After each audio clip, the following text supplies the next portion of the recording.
신명기 8장 1절로 6절 말씀을 한 절씩 교독하겠습니다. 내가 오늘 명하는 모든 명령을 너희는 지켜 행하라. 그리하면 너희가 살고 번성하고 여호와께서 너희의 조상들에게 맹세하신 땅에 들어가서 그것을 차지하리라.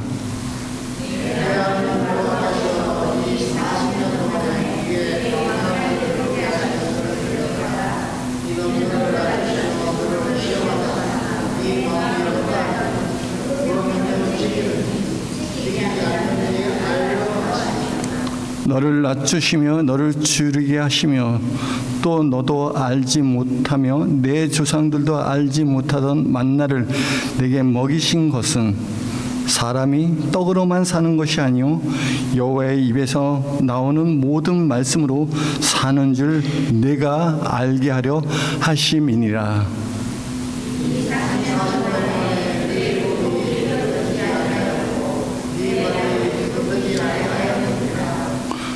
너는 사람이 그 아들을 징계한 같이 내 하나님 여호와께서 너를 징계하는 줄 마음에 생각하고 내 하나님 여호와의 명령을 지켜 그의 길을 따라가며 그를 경외할지니라. 아멘. 할렐루야. 구약의 출애굽은 구원을 의미합니다. 애굽에서 가혹한 노동으로 종살이했던 노예로 살아가던 이스라엘 백성을 불쌍히 여기셔서 하나님께서 모세를 보내어 그들을 구원하였습니다. 이스라엘 백성들은 하나님이 하시는 놀라운 일을 애굽 땅에서 보았어요. 10가지 재앙을 통해서 그 애굽의 모든 신들을 제어하고 무너뜨리고 하나님의 능력과 그가 살아가심을 경험하였습니다. 이스라엘 백성들이 구원받는 것은 자기들의 능력이 아니라 전적인 하나님의 인도하심이요 하나님이 행하신 놀라운 일이었습니다. 하나님께서는 그들로 하여금 약속의 땅으로 향해 나아가도록 광야의 길을 걷게 하였습니다. 약속의 땅을 가기 위해서는 하나님이 약속한 젖과 꿀이 흐르는 가나안 땅을 가기 위해서는 홍해 바다를 지나야 되고요, 바닷길을 지나야 되고요, 광야의 길을 지나야 됩니다. 뿐만 아니라 이미 그 땅에 거주하고 있는 가나안 족속과 싸워야 합니다. 애굽의 종으로 살았던 이스라엘 백성에게는 그 땅에 들어가는 것이 불가능합니다. 어떻게 바다의 길을 내서 길이 없는 그 길을 갈 수 있겠습니까? 어떻게 길이 없는 광야의 길을 내서 그 길을 갈 수 있겠습니까? 어떻게 이미 무장하고 있는, 철갑으로 무장하고 있는 이 가나안 군대를 그들이 이길 수 있겠습니까? 그것도 한두 명이 아니라 장정만 60만입니다. 여기에는 자녀도 있고 아내도 있고 여자도 있고 노인도 있습니다. 그래서 성경학자들은 출애굽한 이스라엘 백성들의 총 인구가 200만이라 합니다. 얼마나 많은 숫자가 나왔습니까? 이들은 하나님이 전능하신 능력으로 저희들을 이끄는 것을 경험했습니다.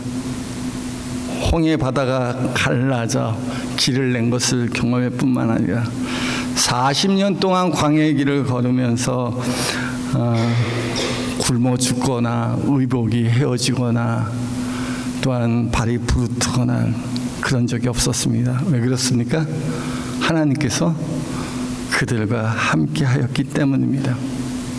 하나님께서는 낮에는 구름 기둥으로 밤에는 불 기둥으로 그들을 지키고 보호하셨고 또 하나님께서는 그들 가운데 임재하기 위하여 모세를 통해서 성막을 짓게 하였고 성막을 중심으로 하나님이 항상 임재하였을 뿐만 아니라 하나님은 이 성막을 중심으로 이스라엘의 12지파가 진을 치도록 하였습니다. 하나님의 그늘 아래에 있는 자들에게는 하나님께서 매 아침마다 신령한 음식인 만나를 먹게 하고 때때로 고기가 필요할 때는 메추라기를 공급해 주었습니다. 그 광야에 아무것도 없는 그 메마른 땅에 돌과 바위만 가득한 그곳에 반석에서 생수를 내어 그들로 물을 마시게 하였습니다. 비록 광야 생활이라 할지라도 하나님께서 그들이 살아갈 수 있도록 모든 필요를 채워주었습니다. 하나님은 그들에게 말씀하십니다. 그들이 광야는 잠시 머무는 곳이며 정말 가야 할 약속의 땅이 있다고 말씀하십니다. 광야가 그들의 인생의 목적이 아니라 하나님께서 약속하신 젖과 꿀이 흐르는 땅을 가기 위한 과정일 뿐이라는 것입니다. 하나님께서는 그들에게 약속의 땅을 주셨고 그들은 이스라엘 백성은 그 하나님이 주신 약속의 땅에 대한 소망을 갖고 있었습니다. 우리 사랑하는 성도 여러분, 이렇게 하나님의 은혜 안에 하나님을 경험하며 살아갔던 그 하나님의 능력을 경험했던 이스라엘 백성들, 아침에 일어나면 제일 먼저 뭘 보았겠습니까? 구름 기둥 봤겠죠. 구름이 떠오르면 아, 하나님 우리 인도하시구나, 우리 장막을 거두자. 구름이 머무면 하나님 우리가 여기서 있게 하시는구나, 여기서 장막을 치자. 그러면서 하나님의 임재를 경험하며 하나님을 따라갔던 그들이 또 날마다 하나님께서 그들의 필요를 채우시며 먹을 것과 마실 것들을 공급해 줬던 그 하나님의 은혜와 능력을 경험했음에도 불구하고 이스라엘 백성이 순종했나요? 불순종했나요? 이스라엘 백성들이 하나님을 기뻐했나요? 원망했나요? 이스라엘 백성이 하나님께 감사했나요? 불평했나요? 우리는 출애굽기 민수기를 통해서 그들의 원망과 불평의 이야기들을 많이 들을 수 있습니다. 하나님은 한 번도 그들을 떠난 적이 없습니다. 왜냐면요, 하나님이 떠나는 순간 광야로 인도함을 받는 이스라엘 백성은 다 죽습니다. 하나님 그것 너무 잘 알고 있어요. 너희는 내 은혜 안에 살지 않으면 살 길이 없고 소망이 없다. 그래서 한 번도 하나님께서 그들이 어디로 간지 내가 너를 떠나지도 버리지도 않겠다고 약속하셨습니다. 그리고 하나님이 임재함을 늘 그들 가운데 나타내어 주셨습니다. 우리는 생각합니다. 아유, 이스라엘 백성들이니까 저렇게 원망하고 불평했겠지. 그들은 목이 곱고 마음이 완악하고 강팍하기 때문에 원망했다고 생각합니까? 어쩌면 이런 모습, 우리가 은혜를 받고 살고 있음에도 불구하고 이것이 혹시 우리의 모습은 아닐까요? 하나님께서 날마다 우리에게 은혜를 베풀어 주시는데 알고 봤더니 우리가 먹고 사는 이 모든 것들이 하나님이 채워주시는 은혜였음에도 불구하고 우리가 신앙생활하면서 믿음생활하면서 하나님께 예배하면서 혹시 타성에 젖어서 그렇게 신앙생활을 하고 있지는 않는지요? 감사하기보다는 때로는 원망과 불평이 너무 많이 마음속에 쌓여 있는지는 아는지요? 하나님께서 이 출애굽의 이야기는 이스라엘 백성들의 역사가 아니라 오늘날 우리 주 예수 그리스도를 믿고 구원받는 우리에게 해주시는 이야기입니다. 고린도전서 10장에는 이 광야 생활에 대한 이야기들이 쭉 나옵니다. 저들이 바다를 건너고 광야의 길을 가고 만나를 먹었지만 그들이 하나님께 원망하고 시험하고 불평하고 우상숭배하고 간음해서 다 멸망당했다라는 이야기가 나옵니다. 그러면서 고린도전서 10장 11절에 보니까 저희에게 당한 이런 일이 거울이 되고 또한 말세를 만난 우리의 경계로 기록하였느니라. 그렇습니다. 마지막 때를 살아가는 우리를 위한 하나님의 경고의 말씀, 듣고 깨달으라는 하나님의 말씀인 것입니다. 하나님께서 우리와 함께 하시고 하나님의 은혜 안에 살면서 우리 또한 여러 가지 시험을 당할 수 있다는 것입니다. 날마다 하나님의 영광의 구름을 바라보고 살아감에도 불구하고 우리를 낮추시고 시험하시는 하나님이 되십니다. 교회도 잘 다니고 신앙생활도 잘하고 하나님 말씀도 묵상하고 봉사도 하고 주님을 섬기며 예배하고 있음에도 불구하고 여러 가지 시험이 찾아올 때가 있습니다. 시험이 안 찾아와야 당연한데 우리 주 예수 그리스도 예수님 믿고 있고 하나님의 은혜 안에 그 구름 안에 그 장막 안에 있는데도 불구하고 여러분 시험이 찾아옵니까? 안 찾아옵니까? 시험이 있다니까요. 우리 시험에는 마귀가 주는 유혹도 있지만 하나님이 주시는 시험도 있습니다. 하나님이 우리를 시험하세요. 근데 아무나 시험하는 게 아니라 하나님을 열심히 믿는 사람을 시험하시더라는 겁니다. 2절에 보니까 내 하나님 여호와께서 이 40년 동안에 네게 광야의 길을 걷게 하신 것을 기억하라. 이는 너를 낮추시며 너를 시험하사 내 마음이 어떠한지 그 명령을 지키는지 아니 지키는지 알려 하심이라. 약속의 땅에 들어가기 직전까지 40년 동안 광야의 길을 걷게 하셨습니다.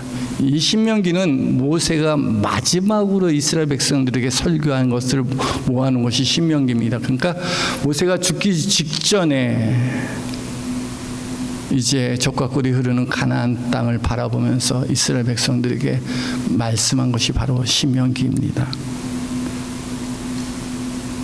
40년 동안 광야의 길을 걷게 한 것을 기억하라는 것입니다. 이 광야의 길을 걷는 이 과정은 어떤 과정입니까? 하나님께서 이스라엘 백성을 시험합니까? 시험하지 않습니까? 시험했다고 그래요. 하나님께서 너를 시험하고 너를 낮추시고 너를 시험하여 네 마음이 어떠한지 그 명령을 지키는지 아니 지키는지 알기를 원하신다는 것입니다. 우리가 그리스도 예수 안에서 신앙생활을 할 때 아무런 시험도 없고 정말 하나님께서 인도하시는 시온의 대로로 걸으며 푸른 초장 쉴만한 물가로 가면 얼마나 좋겠습니까? 야, 진짜 예수 믿는 거 이렇게 행복할 수 없어. 예수 믿는 거 이렇게 평안할 수 없어. 그런데요, 과연 그럴까요? 아닙니다. 신앙생활 하면서도 예수 믿으면서도 수많은 시험들이 찾아오게 됩니다. 그렇습니다. 우리 선한 목자 되신 주님께서 그 양떼들을 인도하는데 양들이 보아도 정말 좋은 길, 평안한 길, 행복한 길 그런 길로만 인도하는 것이 아니라 때로는 어디로 인도하시죠? 사망의 음침한 골짜기로 다니게 할 때가 있습니다. 사망의 음침한 골짜기예요. 캄캄하고 언제 죽을지 모르는 그런 위험이 가득한 곳이에요.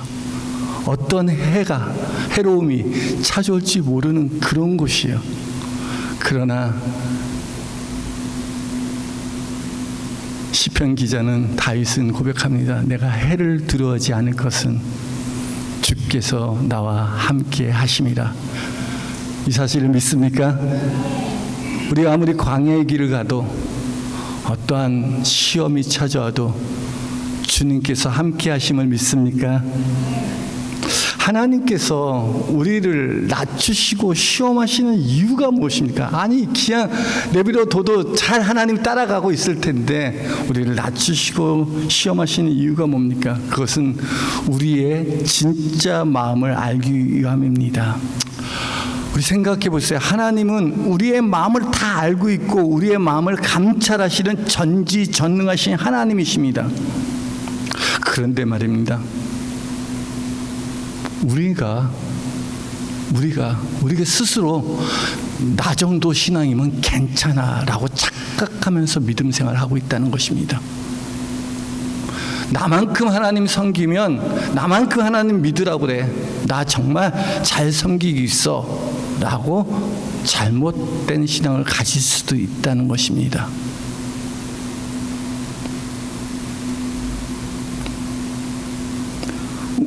우리가 진짜 믿음이 있고 하나님을 사랑한다고 하고 있지만 어쩌면 우리 마음속에 우리 마음을 속이고 그냥 타성에 젖어서 그렇게 신앙생활을 할 때가 있습니다. 우리 마음에 있는 본심은 언제 드러납니까? 그런 인생의 어려운 문제를 만날 때 그 사람 마음에 본심이 드러나게 됩니다. 자기가 낮아지고 시험당하고 깨어질 그 순간 진짜 마음이 드러납니다. 하나님께서 우리의 마음을 잘 알고 있지만 자기 스스로도 자기 마음의 본심이 어떠한지를 드러나게 하십니다. 이렇게 낮아지고 시험당할 때 하나님의 명령을 지키는지 아니 지키는지 알기를 원하시기 위해서 이렇게 하나님께서 우리를 낮추시고 우리를 시험하신다고 말씀하십니다. 우리 마음이 어떠한지 한번 보고 싶다. 너가 진짜 나 사랑하느냐? 너가 그렇게 나의 은혜에 감사하느냐? 너가 내 하나님께서 내가 너에게 준 약속의 땅을 주실 것을 믿고 신뢰하느냐? 와, 그러냐? 정말 네 마음을 내게 보여라. 그리고 너가 이 말씀을 진짜 지키는지 아니 지키는지 내가 알고 싶다, 보고 싶다. 하나님 말씀하십니다.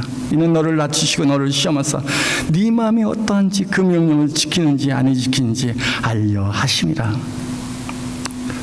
누가 이렇게 자신이 낮아지고 시험당할 때 하나님의 말씀에 순종합니까? 이렇게 낮아져요. 자기가 낮아지고 자아가 깨어지고 시험과 환난과 고난당할 때 그럼에도 불구하고 누가 하나님의 말씀에 순종합니까? 분명한 것은 자기 자신을 위하여 살아왔던 사람들, 자기의 유익을 위해서, 자기의 야망을 위해서 하나님을 이용했던 사람들, 자기의 의의를 드러내기 위해서 종교 생활했던 자들에게는 이런 시험이 찾아올 때 어떻게 반응하겠습니까? 그렇습니다. 분노하고 원망하고 불평하며 절망할 것입니다. 우리가 하나님과 동행하면서 정말 중요한 것은 내 마음의 주인이 누구인가입니다. 내가 낮아지고 시험당할 때 나는 죽고 그리스도가 살아나는 자가 진짜 하나님과 동행하는 자일 뿐만 아니라 하나님의 약속의 땅을 기업으로 차지하는 자입니다. 나의 자아가 깨어질 때 우리의 본심이 드러납니다. 내가 주인인 자는 누가 드러나겠습니까? 당연히 내가 드러납니다. 그런데 그리스도가 주인인 자는 누가 드러나겠습니까? 그리스도가 드러날 수밖에 없습니다. 우리 질그릇 같은 우리 안에 누가 들어있느냐에 따라서 이 질그릇이 깨질 때 그 안에 있는 내용물이 드러납니다. 우리 질그릇 안에 보배 대신 예수 그리스도가 있는 저와 여러분 되기를 주님의 이름으로 축복합니다. 우리가 살아가는 힘과 능력은 바로 우리 보배 되시고 말씀이신 예수 그리스도로 말미암은 것입니다. 우리 마음에 말씀이신 예수 그리스도께서 주인 되실 때 참된 생명을 누리며 살 수 있습니다. 광야의 길을 걷게 하시고 우리를 낮추시고 시험하신 이유가 바로 여기에 있습니다. 하나님의 말씀으로 말미암아 사는 줄을 알게 하기 위함이다라고 말씀합니다. 우리로 좀 깨닫게 하기 위해서 알게 하기 위함이다. 그건 우리로 깨달으라는 겁니다. 너 이거는 진짜 알아야 돼. 정말 너가 알아야 될 게 있어. 그게 뭘까? 하나님이 이 광야 40년 동안 너희를 낮추시고 시험하는데 뭘 깨닫기를 원하시겠습니까? 뭘 깨닫기를 원하시겠습니까? 그것도 저 세상 사람들이 아니에요. 구원받고 하나님의 장막 안에 거하는 그 은혜 안에 살아가는 자들이 어떻게 살아가는지 그것을 우리로 알게 하시기 위함이라고 말씀하십니다. 3절 말씀 보면요, 너를 낮추시고 너를 줄이게 하시며 또 너도 알지 못하며 내 조상들도 알지 못하는 만나를 내게 먹이신 것은 사람이 떡으로만 사는 것이 아니요 여호와의 입에서 나오는 모든 말씀으로 사는 줄 내가 알게 하려 하심이니라. 하나님은 자기 백성이 무엇으로 살 수 있는가를 알려주셨습니다. 정말 사는 게 뭡니까? 땅에서 나오는 식물을 먹어도 아무리 먹어도 결국은 죽어요, 안 죽어요? 죽습니다. 그거 먹으면 살 줄 알았는데 많이 먹고 또 계속 먹었는데 언젠가는 죽습니다. 하나님이 주신 신령한 음식인 만나를 먹어도 죽어요, 살아요? 죽습니다. 오직 말씀이신 우리 주 예수 그리스도, 하늘에서 내려오는 산떡이 되신, 생명의 떡이 되신 예수님만이 우리를 살게 하십니다. 이것을 믿습니까? 예수님은요, 내가 곧 생명의 떡이라고 요한복음 6장 48절에 말씀하셨습니다. 그러므로 우리가 낮아지고 모든 시험을 이기는 능력은 우리 주 예수 그리스도의 말씀에 있습니다. 그 말씀에 순종하냐 그렇지 않느냐에 따라 결정이 됩니다. 하나님께서 우리를 낮추시고 시험할 때에는 하나님께 징계를 받는 것이라 생각할 때가 있습니다. 하나님 왜 나를 이렇게 낮추실까? 내가 그렇게 하나님께 충성되고 열심히 살았는데 왜 하나님 왜 나를 이렇게 낮추실까? 내가 하나님을 따라가면서 믿음으로 열심히 살았는데 왜 하나님은 나로 이런 혹독한 시련을 허락하실까? 왜 하나님은 이렇게 나를 징계하실까? 우리가 그런 생각할 때가 있습니다. 하나님은 아무나 징계하지 않습니다. 하나님은 아무나 시험하지 않습니다. 하나님을 사랑하고 하나님과 특별한 관계가 있는 자를 징계합니다. 아브라함처럼요. 여러분, 하나님께서 아브라함을 시험하셨어요. 네가 사랑하는 네 아들 독자 이삭을 모리아 산에서 번제로 바치라. 여러분, 이런 시험이 찾아오면 여러분 견디기 쉬울까요, 어려울까요? 얼마나 어렵겠습니까? 아브라함과 동실에 있는 사람 중에 욥이 있습니다. 욥도 시험하셨어요. 욥이 있는 소유와 자녀 다 가져갔어요. 두 번째 시험하셨어요. 그 시험에도 이기니까 그 두 번째 시험을 하셨는데 그것은 관계가 깨어지고 몸에 병들었어요. 왜 이렇게 하나님이 이렇게 이 사람들은 정말 믿음으로 살았던 사람은 아니겠어요? 우리가 생각할 때 이런 사람은 시험 받지 말아야 되고 환난 받지 말아야 되는데, 여러분, 요셉은 어떻습니까? 이삭은 어떻습니까? 100배 결실을 거뒀던 그 우물을 빼앗길 때 양보하고 포기하라고 하나님 말씀하십니다. 여러분, 그런 시험 당하면 얼마나 힘들고 어렵겠습니까? 요셉이 하나님이 주신 꿈 얘기했는데 그 꿈 때문에 형제들에게 미움과 시기로 말미암아 애굽의 종으로 팔려가고, 거기서 하나님께서 주시는 대로 충성을 다하여 코람데오의 신앙, 내가 하나님 앞에 어찌 내가 이 죄를 범할 수 있으려 믿음을 지켰는데, 그러면 하나님께서 긍휼에서 노예에서 해방되어 자유케 되면 좋은데 오히려 그것 때문에, 그 믿음 지킨 것 때문에 더 큰 시련을 당하여 억울하게 누명을 써서 죄인이 되어 감옥에 갇히지 않았습니까? 이런 일들이 성경에 얼마나 많은지 몰라요. 다윗도 그랬고요, 다니엘도 그랬고요. 우리가 생각하는 수많은 믿음의 사람들이 이런 어마어마한 시련과 징계를 받은 것처럼 여겨지는 그런 일들을 당했습니다. 근데 하나님께서는 아무나 이런 징계하지 않아요. 하나님은 사랑하는 아들을 징계한 같이 징계하신다고 말씀하십니다. 5절에 보니까 너는 사람이 그 아들을 징계한 같이 네 하나님 여호와께서 너를 징계하시는 줄 마음에 생각하라. 하나님이 너를 아들로 생각하니까 징계한다는 거예요. 하나님이 받으시는 아들로. 아버지가 아들을 징계할 때 긍휼과 사랑의 마음으로 그가 잘못된 길에서 돌이켜 바른 길을 걷기 위해서 때로는 크게 혼내기도 하고 나무라기도 하고 징계하기도 합니다. 왜? 사랑하기 때문에. 너 그걸로 가면 안 돼. 그렇게 잘못 살면 안 돼. 라고 하나님이 징계합니다. 하나님이 사랑하는 자를 징계하고 자기의 아들로 인정하는 자들에게 채찍질을 합니다. 히브리서 12장 6절에 보면 주께서 그 사랑하는 자를 징계하시고 그의 받으시는 아들마다 채찍질 하심이니라 하였으니, 우리 하나님께서 우리 인정하니까, 우리 믿음 인정하니까, 야, 너 괜찮다. 그러나 너의 믿음을 정금같이 하라. 나의 가는 길 오직 그가 하시나니, 그가 하시나니, 그가 나를 단련하신 후에 나로 정금같이 나오게 하리라. 우리의 불순물을 제거하고 더욱더 하나님만을 바라보며 의지할 수밖에 없도록 하나님께서 우리를 때로는 낮추시고 시험하시고 징계하십니다.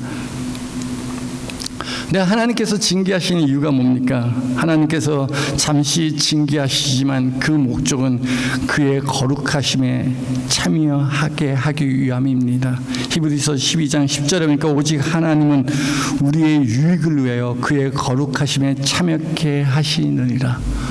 그 징계를 통해서 우리가 어떻게?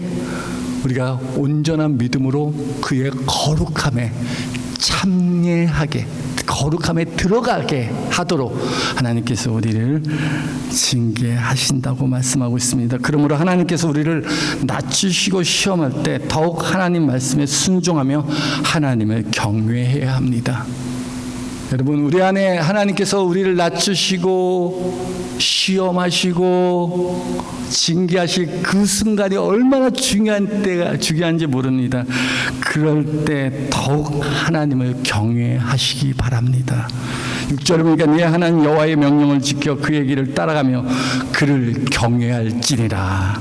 주의 명령을 지키고 순종하며 하나님을 경외하는 자가 바로 말씀이신 예수 그리스도로 말미암아 믿음으로 사는 자입니다. 인생에 이런 어려운 문제, 하나님 왜 내게 이런 일이 있습니까? 왜 나에게 이런 어려움이 있습니까? 제가 진짜 바르고 진실하고 착하게 살려고 이렇게 노력하고 몸부림쳤는데 왜 이런 일이 있습니까? 야, 성경을 봐라. 성경. 너보다 더 열심히 살고 믿음으로 살고 신앙으로 살았던 욥 봐라, 다니엘 봐라. 하나님 우리에게 그렇게 말씀하실 것입니다. 야, 아브라함과 이삭과 야곱 봐라, 요셉 봐라. 아니, 다윗을 보내니까 수많은 믿음의 사람들을 바라보게 하십니다. 하나님께서 구원받는 이스라엘 백성을 이렇게 낮추시고 시험하는 궁극적인 목적은 뭡니까?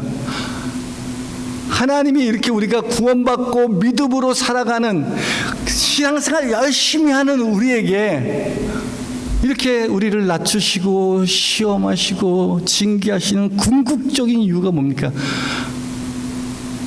그것은 우리로 정금 같은 믿음으로 하나님의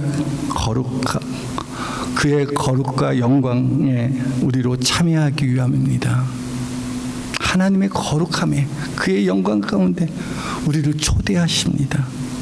전적으로 하나님을 신뢰하며 하나님만을 믿는 자들에게 하나님이 주시는 영원한 기업이 있습니다.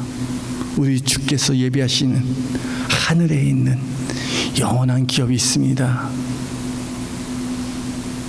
이것을 하나님의 자녀된 우리에게 주십니다. 이 사실을 믿습니까? 이게 얼마나 놀라운 일인지 모릅니다. 그래서 하나님께서 우리를 낮추시고 시험하는 것은 우리로 재앙이나 환난이나 고난이 아닙니다. 우리를 낮추시고 시험하시고 징계하신 그 이유는 참된 믿음을 갖고 마침내 복을 받기 위함입니다. 하나님 우리 복 주시려고 우리 이렇게 징계하시고 시험하시고 우리를 낮추신다는 것입니다. 신명기 8장 16절에 보면요, 내 조상들도 알지 못하던 만나를 광야에서 내게 먹이셨나니 이는 다 너를 낮추시며 너를 시험하사 마침내 내게 복을 주려 하심이었느니라. 우리를 낮추시고 우리를 시험하신 이유가 뭐라고요? 마침내 너에게 복을 주려 하심이니라. 그렇기 때문에 신약에 있는 많은 사도들이 시험 당할 때 기뻐하라고 말합니다. 너희가 시험 당할 때 온전히 기뻐하라. 믿음의 시련을 당할 때 기뻐하라. 우리 사도 바울도, 사도 야고보도, 사도 베드로도 불과 같은 시험을 당할 때 기뻐하라는 것입니다. 왜? 그 시험과 믿음의 시련 뒤에는 하나님이 주시는 복이 있고 참된 소망이 있기 때문입니다. 하나님께서 각 사람에게 복을 주시려고 믿음의 시련을 허락하십니다. 시험을 이기는 능력은 내게 있지 않습니다. 내 의지, 내 능력에 있지 않습니다. 내가 자꾸 앞서가면 시험의 때가 길어질 수밖에 없습니다. 내게 있지 않습니다. 오직 시험을 이기는 능력은 우리 주 예수 그리스도의 말씀과 기도밖에 없습니다. 왜 그렇습니까? 자꾸 시험이 오고 내가 낮아지고 내 자아가 깨지는 그 순간순간 때마다 내 죄성이 자꾸 드러나기 시작합니다. 내가 뭘 잘못했는데, 내가 왜 이런 일을 당해야 되는데 라고 생각합니다. 그럴 때마다 하나님께서는 성경을 봐라. 성경에 있는 믿음의 사람들이 어떻게 살아왔는지 좀 봐라 라고 말씀하십니다. 그들이 시험당해서 망했냐? 그들이 시험당해서 죽었냐? 그게 아니지 않냐? 용광로에 들어가도 살아왔고 사자굴에 들어가도 살아오지 않았냐? 하나님이 함께 하시니 결코 망하지 않았다. 우리 시험당한 중에 최고의 시험당하신 분이 누구십니까? 예수 그리스도 아니겠습니까? 십자가를 고단을 당하시고 온몸에 채찍으로 온몸이 피로 흘리고 그 몸이 십자가에 못 박히시고 죽으셨습니다. 그 혹독한 시험을 당했습니다. 그런데 그 시험 뒤에 무엇이 있습니까? 부활의 영광이 있습니다. 이 사실 믿습니까? 여러분, 하나님이 살아계시기 때문에 이걸 믿습니다. 만약에 하나님이 살아계심을 믿지 않으면 이 믿음이 있을 수 있을까요? 없을까요? 없어요. 이거 믿을 수가 없는 거예요. 우리는 안 보여요. 우리가 이런 하나님께서 우리 은혜 가운데 살아오면서 하나님께서 우리를 낮추시고 시험하시고 징계하실 때는요, 하나님이 주시는 복이 보이지가 않아요. 하나님 분명히 그 시험 뒤에 마침내 복을 주려는 놀라운 계획이 있는데 그게 보일까요? 안 보일까요? 안 보인다니까요. 그러니까 원망하고 불평하고 좌절하고 절망할 수밖에 없어요. 그런데 그때 어떻게 하라고요? 말씀 보라는 거예요. 말씀이 우리를 살리는 거예요. 말씀에 어떻게 기록했는지 보라는 거예요. 하나님은 우리로 분명히 감당치 못할 시험당을 허락하지 않습니다. 고린도전서 10장 13절에 보니까 사람이 감당할 시험 밖에는 너희에게 당한 것이 없나니 오직 하나님은 미쁘사 너희가 감당치 못할 시험당함을 허락지 아니하시고 시험당할 즈음에 또한 피할 길을 내사 너희로 능히 감당하게 하시느니라. 하나님, 우리가 감당치 못할 시험당함을 허락하지 않습니다. 하나님, 우리 시험 들 때 이거는 반드시 패스할 수 있는, 좀 어렵지만 힘들지만 인내가 필요하지만 반드시 이길 수 있는 자들에게, 이것을 극복할 수 있는 자들에게 시험을 허락하여 주십니다. 이 시험 뒤에는 뭐가 있다고요? 정금 같은 믿음으로 하나님의 복을 받아 누리는 자가 된다는 것입니다. 그건 하나님 우리에게 감당치 못한 시험당함을 허락하지 않아요. 하나님 미쁘신 분이에요. 우리가 신뢰하고 믿을 수 있는 신실하신 하나님이 되십니다. 하나님 이렇게까지 말해요. 야, 너가 감당치 못하겠느냐? 걱정하지 마. 걱정하지 마. 우리는 때로는 하나님이 주신 시험이 우리가 생각하는 것보다 더 크게 느껴질 때가 있어요. 이걸 어떻게 감당합니까? 너무 힘들어요. 그러면 하나님께서 걱정하지 마. 내가 피할 길을 줄게. 다른 길을 줄게. 내가 너 도와줄게. 너 쓰러지고 넘어져도 내가 일으켜줄게. 걱정하지 마. 그래서 이 모든 거 넉넉히 감당할 수 있도록 내가 도와줄게 라고 말씀하십니다. 왜 하나님께서 우리로 이 시험을 감당하도록 하십니까? 그렇습니다. 이는 너를 낮추시고 시험하사 마침내 내게 복을 주려 하심이니라. 우리 이 시험 가운데 우리가 복을 받기를 원하십니다. 우리 믿음 끝까지 지켜야 됩니다. 마귀는 어떻게든지 우리가 그 시험에 빠져서 하나님을 불신하고 떠나기를 원하는 것이 마귀가 정말 좋아하는 것입니다. 그러나 이런 불같은 시험이 올 때 여러분 더욱더욱 주님께 가까이 가시기 바랍니다. 여러분 시험의 바람이 막 불 때 여러분 쭉정이가 돼서 쭉 날아가는 것이 아니라 알곡신자로 더욱더욱 그리스도께 가까이 나가는 저와 여러분 되기를 주님의 이름으로 축원합니다.